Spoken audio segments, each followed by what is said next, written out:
Ça va se passer jeudi à Paris. L'ONG l'Institut Louis Jouannet va présenter son rapport pour une commission vérité sur les Hômes indiens de Guyane. Ces écoles religieuses qui, durant près d'un siècle, ont scolarisé des enfants amérindiens en les évangélisant et en les séparant de leur culture d'origine. Un an après la création du collectif pour la mémoire des Hômes, sommes-nous au tout début d'un long processus qui aboutira à la mise en place d'un vrai travail de mémoire, une enquête approfondie sur les conséquences de ces Hômes indiens, cette part de l'histoire guyanaise longtemps passée sous les radars. Pour en parler, Jean-Pierre Massias est notre invité ce matin. Bonjour. Bonjour. Et merci d'avoir accepté notre invitation, Jean-Pierre Massias. Vous êtes professeur de droit public et le président également de l'Institut francophone pour la justice et la démocratie. Je le précise quand même, avant de commencer cet entretien pour celles et ceux que ça pourrait intéresser, qu'on avait reçu il y a un petit peu plus d'un an la journaliste Hélène Ferrarini pour la publication de son livre « Allons enfants de la Guyane » et qui a précipité ce livre, j'ai envie de dire, tous les débats sur le sujet et qui l'a médiatisé en tout cas ici en Guyane mais aussi dans l'Hexagone. Déjà Jean-Pierre Massias, qu'est-ce qui s'est passé depuis un an? Votre travail finalement, vous êtes venu en Guyane pour aller sur le terrain et pour rédiger ce rapport. Qu'est-ce qui a été fait vu qu'on est, je le rappelle, au tout début du processus? Alors pour l'instant, ce qui a été fait, c'est d'engager la réflexion autour de la commande qui avait été faite avec l'IFJD. On a travaillé sur les témoignages qu'on a nous-mêmes recueillis. On a aussi travaillé sur les témoignages qui ont été recueillis par d'autres, dont Hélène Ferrarini. Et on a travaillé pour faire un certain nombre de préconisations qui seront présentées jeudi pour lancer le processus. Mais comme vous dites, c'est un processus qui peut être relativement long et qui en tout cas n'en est qu'à ses débuts. On se souvient que l'an dernier, il y avait eu des doutes pour savoir si vous pourriez mener à bien votre travail. On a entendu dire que la préfecture notamment freinait les choses avec des questions sur le financement du Grand Conseil coutumier. C'est ça qui explique le temps quand même assez long qu'il a fallu pour présenter le rapport? Alors, c'est ça qui explique en partie, effectivement, la préfecture n'a pas souhaité participer au financement de cette étude, alors que le Grand Conseil coutumier nous avait engagé dans cette voie-là. Donc, ça a évidemment un peu ralenti les choses. Ça a nécessité de notre part une réorientation un peu de nos moyens de recherche. Mais ça explique, tout s'explique pas par ça, parce que effectivement, ce rapport, il a mis du temps à venir, parce que c'est une question difficile. C'est une question qui demande du temps, de la comparaison avec d'autres systèmes, et voilà. Donc le rapport a continué, on a continué à travailler, et on a achevé ce rapport il y a maintenant quelques semaines. Avant d'entrer dans le vif du sujet pour savoir un petit peu du coup ce qui va être présenté après-demain, est-ce que vous savez les raisons finalement pour lesquelles la préfecture n'a pas souhaité suivre ce dossier, en tout cas soutenir vos travaux? Non, j'ai moi beaucoup de mal à me l'expliquer. Effectivement, on a ressenti assez rapidement une tension autour de ce dossier. Je pense que c'est une mauvaise interprétation de ce que pouvait faire l'IFJD de ce rapport en général. Mais bon, non, moi j'ai pas d'explication. C'est éventuellement à la préfecture d'en donner si elle veut le faire. Mais nous, en tout cas, ça ne nous a pas dissuadé de continuer. Si j'ose dire, au contraire, la tension sur le dossier montrant bien qu'il y avait justement un vrai dossier, une vraie interrogation. Et puis l'IFJD est une organisation de toute manière indépendante. Donc au-delà du financement, on a nous continué à travailler. Si on met de côté la préfecture, Jean-Pierre Massias, toutes les personnes, les institutions, les élus que vous avez pu rencontrer depuis un an à peu près, est-ce qu'il y a aujourd'hui un certain consensus, on va dire, pour que soit créée cette commission? Alors un consensus, non. Je pense qu'il y a un consensus sur l'idée qu'il faille réfléchir à cette histoire. Et je crois qu'au fond, le livre d'Hélène Ferrarini a un peu surpris tout le monde.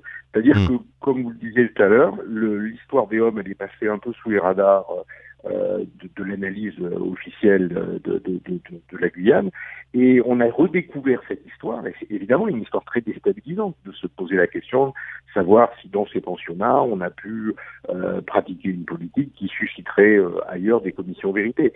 Donc je crois qu'il y a la sensation que j'ai eue moi, c'est la sensation d'un intérêt pour cette étude, pour cette réflexion, et d'une attente des résultats.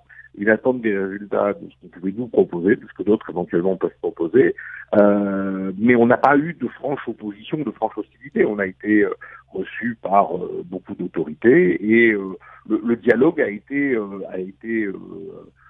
franc, intéressant, intéressé. Mais je crois que c'est quelque chose sur lequel les gens, au fond, ont une attente d'information, plus que d'une attente de certitude pour l'instant. Vous l'avez dit, hein, c'est une histoire qui est complexe. Est-ce que après plusieurs mois de rencontres, de tables rondes aussi, est-ce que vous avez l'impression finalement de mieux comprendre, de bien comprendre ce qui s'est passé en Guyane à l'occasion donc de ces Homes indiens? Alors, nous, on a la sensation d'avoir une forme de compréhension, c'est une forme de compréhension dans la mesure de nos moyens. Mais une commission vérité pour aller plus loin. Mais effectivement, il nous paraît se détacher un certain nombre d'éléments forts. Les éléments, c'est que, un certain nombre d'anciens pensionnaires des hommes font état de pratiques qui peuvent poser problème et qui doivent être vérifiées, à la fois parce que dans certains cas, il y a des dénonciations d'activités qui sont illégales, de violence ou des choses comme ça, et puis surtout parce que c'est l'inscription dans un processus de volonté de changer de culture, de faire disparaître une culture, ce qui à l'époque était considéré, j'imagine, comme tout à fait normal, admissible dans un phénomène de civilisation, entre guillemets, mais qui aujourd'hui se révèle être des pratiques tout à fait critiquables et qui sont critiquées dans beaucoup d'États. Et c'est pour ça que, pour nous, l'idée d'une commission, elle est indispensable parce qu'il y a un doute. Parce qu'il y a un vrai doute aujourd'hui sur ce qui s'est passé sur les hommes, un doute sur ce qui s'est passé politiquement et idéologiquement, et un doute sur ce qui s'y est passé véritablement dans la pratique de ce qu'ont pu subir les élèves. Donc je crois que c'est important, et c'est le sens de notre rapport, qui est aujourd'hui un processus d'investigation officiel, indépendant et suffisamment de moyens pour pouvoir faire la lumière. Faire la lumière parce qu'on le doit aux anciens élèves, aux anciens pensionnaires des hommes qui soulèvent ces difficultés, et puis faire la lumière parce qu'on le doit aussi aux gens qui ont participé à la gestion de ces hommes, qui sont aujourd'hui sinon attaqués ou sinon accusés, du moins il y a cette espèce de suspicion, et il faut la trancher. Il faut la trancher parce que ça soulève des vraies difficultés. Vous avez prononcé le mot plusieurs fois, ce serait bien, je pense, d'en dire un petit peu plus, une commission vérité. En quelques mots, c'est quoi exactement? Alors une commission vérité, c'est un processus d'enquête indépendant qui est donné à un ensemble de personnes. Généralement, dans ces commissions, on a 3 catégories de personnes, des experts juridiques, anthropologiques, psychologiques, etc., etc. On a également des représentants de la société civile et on a souvent des représentants de ce qu'on peut appeler les associations de victimes, les organisations qui demandent la création de cette commission. Et cette commission, elle est chargée à la fois de faire la vérité, d'étudier la manière dont les choses se sont passées, très important de recevoir les témoignages des gens qui souhaitent témoigner, d'essayer de comprendre pourquoi les choses se sont passées, parce qu'au fond, la commission, c'est pas un tribunal. On n'est pas là, et la commission ne sera pas là pour accuser l'Église ou accuser telle ou telle personne. Je pense que ça, c'est quelque chose de totalement dépassé et inutile.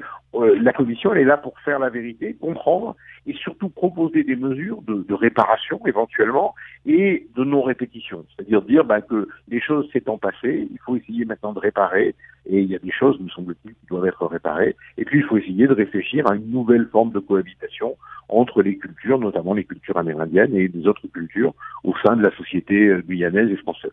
Et c'est quoi les critères, selon vous, qui doivent être réunis, les éléments qui font dire, d'accord, sur ce sujet-là, il y a besoin d'une CVR, une commission vérité et réconciliation, il faut qu'elle soit mise sur pied, déjà pour que les victimes soient reconnues comme telles? Oui, alors les critères, c'est que l'ensemble des témoignages fait quand même apparaître aujourd'hui un certain nombre de plaintes, en tout cas de plaintes non pas en termes juridiques, mais de retours des pratiques qui se sont passées dans ces hommes qui posent problème en termes de violence, en termes d'interdiction de parler la langue, en termes de séparation autoritaire avec les parents, etc., etc. Alors nous, on peut pas. Moi, mon but n'est pas d'affirmer qu'il y a eu ce type de violence de manière systématique, mais il y a trop de témoignages, il y a trop d'incertitudes pour qu'on les laisse de côté. Surtout qu'évidemment, ça s'inscrit dans un contexte d'une histoire coloniale, d'une histoire des pensionnats chrétiens qui eux-mêmes ont été très très lourdement mis en cause par la commission Sauvé il y a quelques années. Donc, je crois qu'il y a cette nécessité de répondre à des questions qui sont posées, que le livre a soulevé. C'est pas le livre qui a inventé les plaintes. Le livre, il a simplement donné l'expression de ces plaintes-là. Moi, j'ai pu en constater. Le rapport va publier en in extenso 2 témoignages qui posent problème parce que ce qui est dit dans ces témoignages soulève des questions de violence et j'aimerais savoir si ces témoignages sont des témoignages isolés ou ce sont des témoignages qu'on retrouverait et qu'on trouverait régulièrement si jamais on faisait une investigation globale. Ça, c'est quelque chose de très important. Et si c'était le cas, il faudrait y faire face. Donc, je crois qu'il y a vraiment cette nécessité-là qui est très importante aujourd'hui. Oui, du coup, pour savoir en fait si on est face à un système, quelque chose qui était organisé et pas simplement des témoignages isolés qui font part de certaines souffrances individuelles. Exactement. Si vous voulez, pour moi, il y a deux types de témoignages, il y a deux types de souffrances. Il y a des souffrances qui sont des souffrances qu'on pourrait qualifier de systémiques. C'est-à-dire prendre des enfants, les sortir de leur culture, leur imposer une culture différente, leur imposer des pratiques différentes, des langues différentes, des religions différentes, et au fond, aujourd'hui, sans même que les gens qui aient fait ça l'aient vraiment mesuré, créer une forme de traumatisme mémoriel qui fait qu'on a des difficultés à s'identifier, à savoir ce qu'on est, à quelle communauté on appartient, etc., etc. Ça, je crois que c'est la première chose. Puis la deuxième chose, il y a des pratiques de violence qui sont dénoncées. Il y a des cas de violence sexuelle qui sont évoqués. Alors, pour l'instant, ils sont pas nombreux, mais il y a une présomption, en tout cas, il y a une possibilité qu'il le soit, et ça mérite d'être investigué. Donc, ça aussi, ça mérite une investigation particulière. Donc, si vous voulez, il y a à la fois une responsabilité, on va dire, historique et mémorielle qui relève d'un mécanisme spécifique de colonisation, et puis il y a parfois des pratiques qui méritent d'être évoquées de manière plus directement en termes de violence. J'ajoute que c'est pas un problème qui est spécifique à la Guyane. Bien sûr. Il y a une dizaine de pays dans le monde qui ont été confrontés à ces pensionnats et qui ont mis en place des processus de commission vérité. Les pensionnats autochtones, c'est une technique qui a été développée partout dans le monde colonial. On en trouve même en URSS et en Chine. C'est-à-dire qu'à partir du moment où on a des peuples autochtones dans un système qui veut imposer un modèle, il utilise le pensionnat. Très souvent, cette utilisation crée des formes de violence qui aujourd'hui font l'objet d'une enquête spécifique par des commissions vérité. Oui, justement, puisque vous en parlez, Jean-Pierre Massias, si cette commission voit le jour et que le processus s'enclenche, ce sera une première en France, en tout cas sur la question autochtone. Il y a 8 ans au Canada, il y a eu un travail similaire qui a été fait, une commission vérité et réconciliation sur des pensionnats, donc des établissements catholiques qui ont enrôlé près de 150 000 enfants autochtones pour, je cite, tuer l'Indien dans le cœur de l'enfant. Le pape François, c'était en 2022, a demandé pardon pour le mal commis. L'an dernier, il y a le gouvernement canadien qui a annoncé le versement de près de 3 milliards de dollars aux communautés autochtones du pays en guise de réparation. Bref, même s'il y a des lenteurs qui sont constatées dans la mise en place des recommandations, il s'est passé des choses. C'est, un exemple à suivre, le cas canadien, ou bien chaque commission vérité doit s'affranchir, entre guillemets, de ce qui a pu se faire ailleurs? Alors, c'est à la fois un exemple à suivre parce qu'effectivement, ça ouvre la voie. Maintenant, l'exemple canadien, il n'est pas reproduisable directement dans le modèle guyanais. D'abord en termes de nombre, ça concerne beaucoup moins de personnes. Pour l'instant, en termes de violence constatée, je vous rappelle que dans l'exemple canadien, on a trouvé des charniers dans des anciens pensionnats, que vraisemblablement les gamins étaient très mal nourris, qu'il y a eu des expérimentations médicales. Là, pour l'instant, on n'est absolument pas là. Il y a eu des violences sexuelles systématiques. Donc, c'est pas un modèle qu'on va nécessairement reproduire. Et l'exemple canadien, il sert un peu à la fois de modèle, mais aussi un peu d'épouvantail, parce qu'il fait peur un peu et on se repère qu'à lui. Mais il y a plein d'exemples dans le monde. Il y a des exemples aux États-Unis, en Australie, en Finlande, en Suède, en Norvège. Donc, c'est à la fois des exemples parce qu'on peut se servir de solutions, mais c'est pas un modèle qu'on va traiter. Il n'y a pas de reproduction automatique du modèle canadien. Je crois qu'il faut pouvoir s'affranchir du modèle canadien. C'est un exemple parmi d'autres, mais c'est pas un modèle que nécessairement la commission guyanaise devrait suivre. Sur la mise en place, la recherche de la vérité pour connaître l'ampleur finalement de ce qui s'est passé en Guyane depuis, on va dire près d'un siècle, est-ce que c'est difficile, d'après ce que vous avez pu constater, d'arriver déjà à chiffrer peut-être les choses, savoir combien d'enfants sont passés effectivement dans ces Hauts indiens? Est-ce qu'on dispose encore aujourd'hui de suffisamment de preuves en fait pour mettre en lumière tout ce qui s'est passé? Alors c'est une très bonne question, effectivement. Pour ce qui est du nombre d'enfants, on évoque le cas d'environ 2000 enfants amérindiens, donc évidemment le volume il n'est pas le même. C'est difficile, si vous voulez, cette recherche de la vérité pour deux raisons. D'abord parce qu'il faut chercher une vérité chez les témoins, ceux qui peuvent encore parler. Et la parole, elle est absolument nécessaire, mais elle est un peu relative parce que, comme vous le dites, c'est des choses qui sont anciennes, donc certains ne veulent pas en parler, d'autres ont du mal à en parler, essayer de revenir plusieurs fois pour en parler, les souvenirs ils s'estompent, il y a une forme de passion qui se met en place aussi. Et puis il faut aussi avoir recours à une analyse historique, c'est-à-dire qu'il faut accepter que à un moment donné, la vérité des témoins, pour être fondamentale, n'est pas la seule forme de vérité qu'on doit pouvoir retenir. Il y a la vérité des archives, il y a la vérité des analyses historiques, et le but de la commission, c'est au fond de faire cohabiter toutes ces vérités. Et je pense même que le but de cette commission serait d'établir un dialogue entre les parties prenantes. Et moi, j'avais trouvé très encourageant dans l'enquête que j'avais faite en Guyane, les relations que j'avais pu nouer avec l'évêque de Cayenne, qui nous avait reçus plusieurs fois, qui évidemment était lui sur une posture plus défensive, si j'ose dire, mais qui était manifestement un homme de dialogue et un homme avec qui on pouvait réfléchir de manière commune. Et je pense que c'est ça le but de la commission. C'est pas d'accuser, c'est pas de condamner, c'est éventuellement de réparer et surtout de réconcilier, de faire en sorte que ce qui s'est passé, puisse venir à un modèle de cohabitation amélioré, parce que, et c'est ça aussi une des clés de notre analyse, la situation aujourd'hui des Amérindiens, notamment en matière scolaire, elle n'est pas extraordinairement florissante, il y a encore des problèmes, il y a encore les questions de traumatisme, de suicide, ça aussi c'est des choses qui sont analysées par les commissions vérité, elles l'ont été dans tous les États au monde où les commissions ont lieu, on s'aperçoit que les suicides des populations autochtones c'est quelque chose d'important, que les écoles y ont pu jouer un rôle, donc le but c'est de bâtir des choses qui fonctionnent et au fond, de permettre une cohabitation qui dépasse cet épisode historique et pas simplement faire un motif de condamnation. C'est ça qui est important. Et je crois que c'est ça qu'il faut vraiment comprendre. Le but de la commission, c'est pas d'accuser l'État ou d'accuser l'Église. Le but de la commission, c'est de dépasser cette période et de pouvoir aider les personnes qui y ont participé à pouvoir justement passer à une autre étape. Du coup, comment dire, le fait que les faits reprochés en fait continuent d'avoir des échos encore aujourd'hui au sein de la société guyanaise, c'est vraiment cet aspect-là des choses qui distingue le travail d'une commission vérité et réconciliation du travail plus classique, j'ai envie de dire, de l'historien, de l'universitaire, du scientifique qui est là aussi en quelque sorte pour rechercher la vérité de l'histoire. Tout à fait. C'est ce qui, au fond, la grande distinction entre une commission vérité et une commission d'experts, c'est que la commission vérité, elle va aller plus loin que le constat de ce qui s'est passé pour essayer de proposer des mesures pour l'avenir qui permettront de dépasser cette situation. Mais les experts que vous évoquez, les historiens, les juristes, ont évidemment toute leur place dans les commissions vérité. C'est au fond la commission vérité, c'est une forme de conjonction d'expertise et de témoignages qui confronte une vérité objective et scientifique à la vérité que les témoins ont ressentie pour essayer justement d'établir une vérité de dépassement et de reconstruction. Chez les vice-présidents de la commission sud-africaine, Alex Bowen, il y a la cohabitation de trois vérités dans une commission vérité, celle du dialogue, celle du ressenti des victimes et celle de la réalité, de l'objectivité. Et voilà, le but d'une commission, c'est de pouvoir dépasser une forme de vérité pour pouvoir mettre en place une cohabitation des vérités, parce que toutes les vérités doivent pouvoir cohabiter.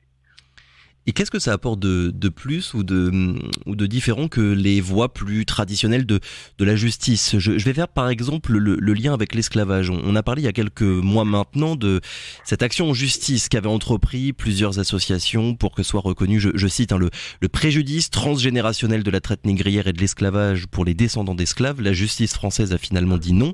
On est dans deux logiques radicalement différentes, Jean-Pierre Massias. Alors, on est dans deux logiques différentes parce que quand on met en place un recours devant un tribunal, c'est pour obtenir la condamnation de personnes clairement identifiées, d'États clairement identifiés. Le but d'une commission vérité, c'est pas la condamnation des auteurs, c'est surtout la réparation des victimes, le fait d'entendre les victimes. Donc c'est pas le même processus. Un tribunal devra évidemment douter de la parole des victimes pour la mettre en confrontation avec la parole de la défense, etc., etc. Ce qui ne sera pas le cas d'une commission. Mais ce qui est intéressant de relever, c'est que la question du préjudice transgénérationnel, elle est au cœur aussi de l'action des commissions vérité. Et c'est d'ailleurs comment dirais-je, il y a une forme d'aller-retour. La question du préjudice transgénérationnel, elle a d'abord été évoquée par la Cour pénale internationale ou devant la Cour pénale internationale à propos des violences qui ont été commises en République démocratique du Congo. Et la Cour pénale internationale, elle admet qu'il y a bien un préjudice transgénérationnel, mais généralement elle dit c'est pas quelque chose que les juridictions peuvent prendre en charge parce que ça serait trop difficile. Ça peut pas donner lieu à un procès. En revanche, ça peut donner lieu à un renvoi devant une commission vérité ou devant d'autres processus d'élaboration de la vérité. Vous savez, la question de la mémoire historique et des traumatismes générés par la mémoire historique, c'est une question tellement complexe qu'elle nécessite et qu'elle a nécessité la formation de plusieurs instruments d'analyse.